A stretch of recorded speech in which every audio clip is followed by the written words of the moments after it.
Excellent.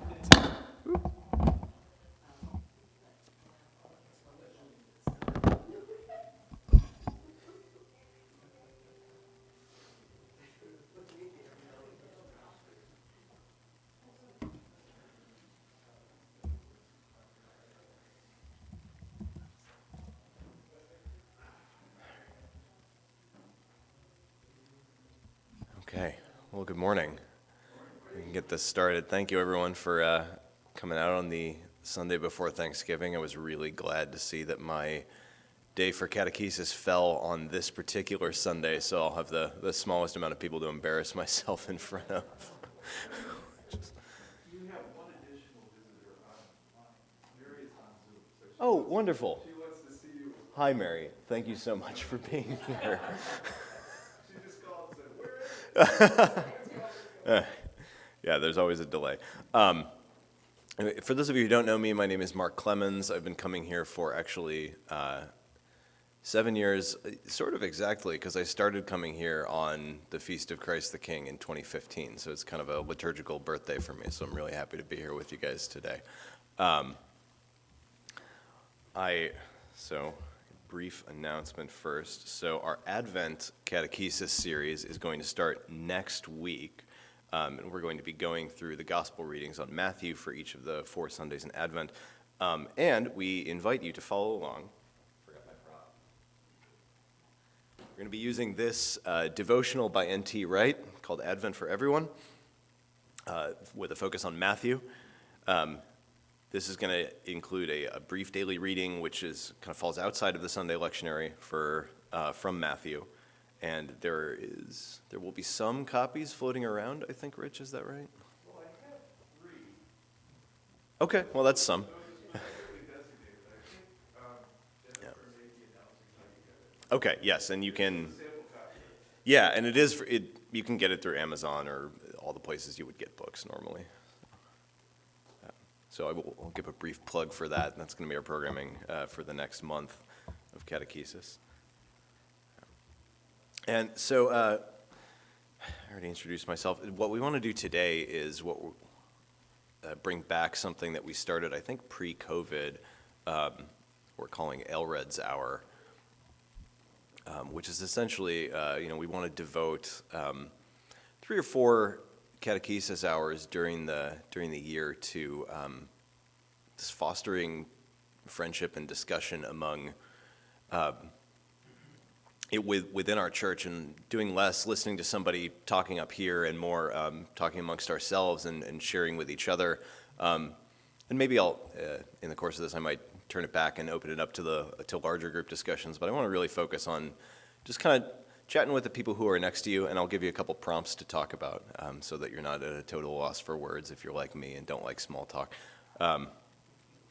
But I was asked to inaugurate this first Elred's Hour because about 4 years ago I gave a little talk at Catechesis about Saint Elred of Rievaulx, who is the namesake for this hour. So I will reprise a little bit of my teaching here just to give us a little context for why we're doing this, what we're doing, and where the idea comes from. So Saint Elred was the abbot of the monastery at Rievaulx, which is up in the north of England, so he's part of our Anglican tradition.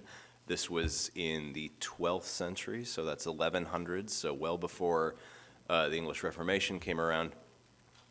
But he, for a long time, was kind of an obscure teacher in the church, and still is, but he's been rediscovered in the last decade or so as kind of the patron saint of Christian friendship.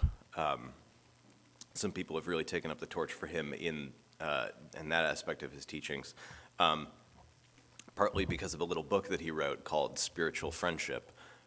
If you're looking for a little additional Advent reading, in addition to the N.T. Wright book, that book called Spiritual Friendship is very short and very edifying. And even though it was written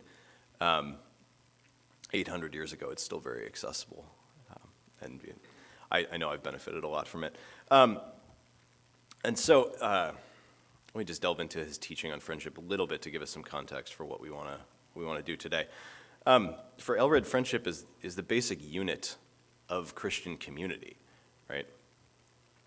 It's the central building block around which from which, I should say, the church is built. And this, at the time he said this, and even still today a little bit, this is in divergence from other kinds of teaching about friendship, even within the church. There's a long tradition from Augustine all the way to Henry Nouwen in the last century, kind of downplaying the role of friendship in the Christian life, saying that for one reason or another it ought to be sort of decentered or maybe even eliminated from the life of the Christian. Either because it's part of the world, and so therefore it's one of the things that we should reject as part of being a Christian, or that it distracts us from a more general love of neighbor, it distracts us from the work of the kingdom, right? You can see where people are going with that kind of argument, but Elred pushes back on that and sees it much differently. He's able to get away with this because of maybe the special way he defines friendship. It's a lot more than just hanging out with your buddies, right? So his definition of Christian friendship is that it is mutual harmony in affairs human and divine, coupled with benevolence and charity. I'll read that one more time. Mutual harmony in affairs human and divine, coupled with benevolence and charity. So that benevolence and charity, that's a big part of it, and I'll unpack that in a minute. But that mutual harmony phrase, that ought to ring a few bells, because it maybe puts us in mind of how Paul describes the church in 1 Corinthians, right? We are many members of one body, right? People have their diverse gifts, their diverse purposes, but we're all part of the same body. And maybe another way of saying mutual harmony, right? And in fact, that is exactly where Elred goes with his definition. Immediately after offering that phrase, mutual harmony in affairs human and divine, coupled with benevolence and charity, he unpacks that by going straight to Acts 4. Right, and so he's also thinking about the church when he has this in mind. He goes on to say, were they not, according to this definition, strong in the virtue of true friendship, of whom it is written, and the multitude of believers had but one heart and one soul, and neither did anyone say that aught was his own, but all were common unto them. How could they fail, he goes on, how could they fail to have complete agreement on all things, seeing that they had but one heart and one soul? So again, we see this idea that the church is kind of built out of friendships, as he defines them. And it's, so, okay, let's unpack that a little more. Charity and benevolence. Charity meaning affection of the heart. It's a word that's often translated love, right? Being with somebody you love, being with somebody you like to be around, with whom it is pleasant to be with. But that charity is then coupled with benevolence. In other words, carrying out that love in deed, actually doing something for this person, right? And so Christian friendship, as Elred defines it, is a sort of natural affection and liking for somebody, which is what we always think about when we think of friendship, right? Who are the people that you're kind of naturally drawn to? But that's coupled with a very conscious, rational action of trying to love them well. This is something that the Christian maybe can do a little easier than other people, because we're already commanded to love our neighbor. And so for Elred, the friend is, or a friendship rather, is a great opportunity for training in the Christian life, because here is the neighbor who it's easy to love because you already like them, right? And so in that friendship that's engendered within the church, we have kind of a foretaste of the kingdom, right? Because in heaven, when grace is going to perfect what nature has started or where it's fallen short, we are all going to feel that natural affection for each other, even the people that we don't like very much here on earth, right? We all have that experience of feeling like, well, I don't really like this person, but I'm going to grit my teeth and love them because that's what I'm commanded to do, right? And on our best days, we're able to do that. And that's okay. That's part of the Christian life, right? You don't have to like somebody to love them in that way. But what a blessing it is when you do already like somebody and you are able to offer them that kind of Christian benevolence and love, right? And so that's, it sounds a little corny to say, well, in heaven we'll all be best friends, but as defined by Elred, there's a way that that's really and deeply true, and it's something to be desired, right? So this is where we're heading. He describes friendship as a situation where reason itself finds pleasure, right? So it's the rational action, knowing I have to be good to this person, combined with the pleasure of actually liking them. So that's where we're going here. Yeah, I'm doing all right on time. Okay. So yeah, as I said, this friendship is valuable because it gives us a concrete situation to practice love. It's not just a vague exhortation to love our neighbor, but actually here is a person in front of you who you already like, who you can show the love of Christ to. Maybe John Henry Newman said this best. The best preparation, he says, for loving the world at large is to cultivate an intimate friendship and affection towards those who are immediately around us. That's maybe a good transition to what we want to do this morning. So, as I said, the goal of these Ailred's hours is to get to know your fellow parishioners a little better, get to grow in that Christian friendship. So I'm going to do the thing that teachers love to do and students hate, which is ask you to talk in small groups. But I won't leave you totally up to your own devices there, so I'll give you a few prompts if you're stuck for things to talk about. Don't feel like you have to meet somebody new as part of this experience. We're a pretty small crowd. Maybe you know the people you're sitting next to already. That's fine. If you notice somebody, sitting off to the side who you don't know, feel free to wave them over, join the folks you're already sitting with and talking to, right? And if you don't talk about any of the things I prompt you on and just get to know each other a little better, that's fine. That means this has been a success. So I'll try to call us back as a larger group periodically just to see, does anybody have things they want to share about, and maybe then use those things that people share to turn you loose again, give you a little fresh material to talk about. So we've been doing this series on the prayer book, right, for the last few months. So one of the things that it might be good to discuss together is, have you learned anything from this? Have you adjusted the way you think about the prayer book? Have you tried using it? Has it been a success? Have you found, areas where you're still struggling to learn how to use it, to try to make it work for you in the best way possible? Can you share anything out of that experience that might be beneficial to other people? Why don't we start there, and then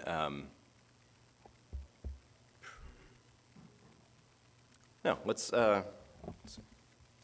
start there. That'll be enough grist for the mill right now. Unless, does anybody, if as I give that prompt right now, what have you been learning out of this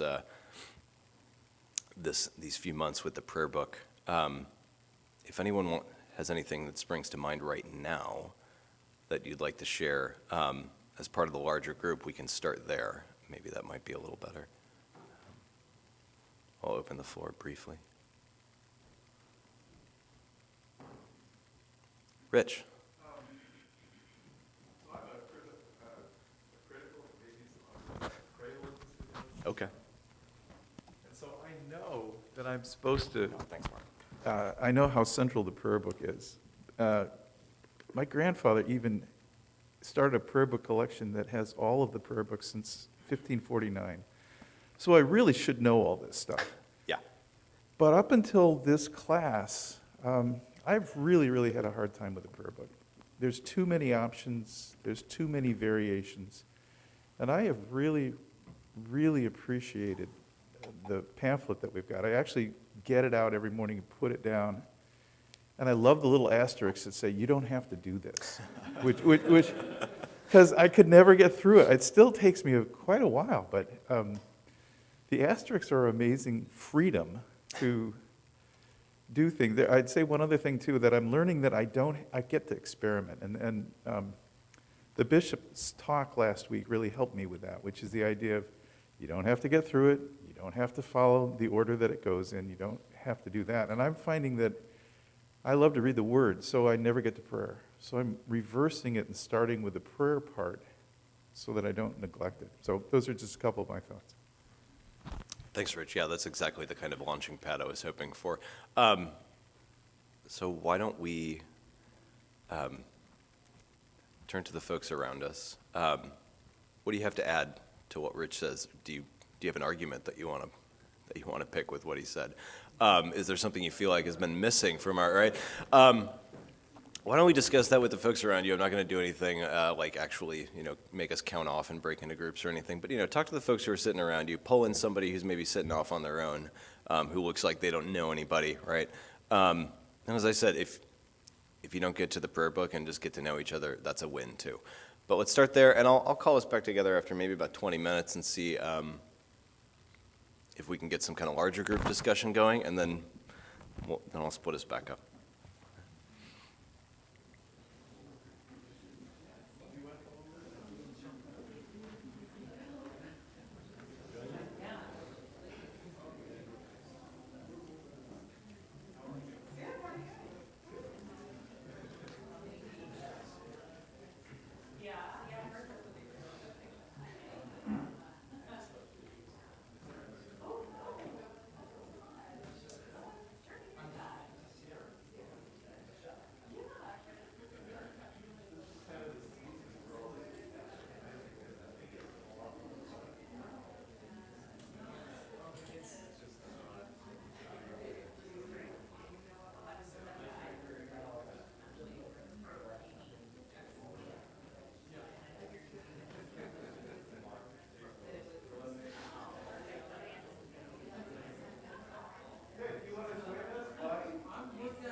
Well, I'm really glad to not hear,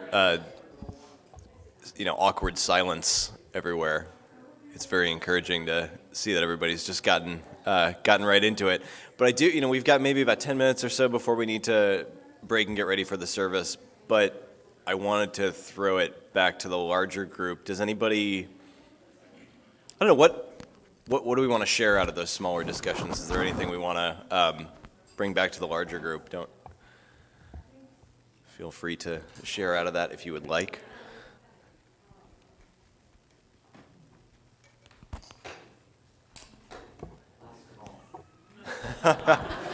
And the coffee's going away, so yeah.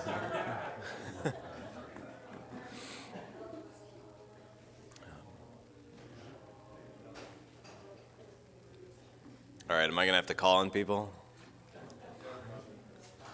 All right.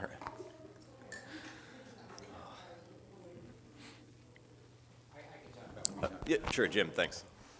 So we talked about several different things. One of the things that we talked about was,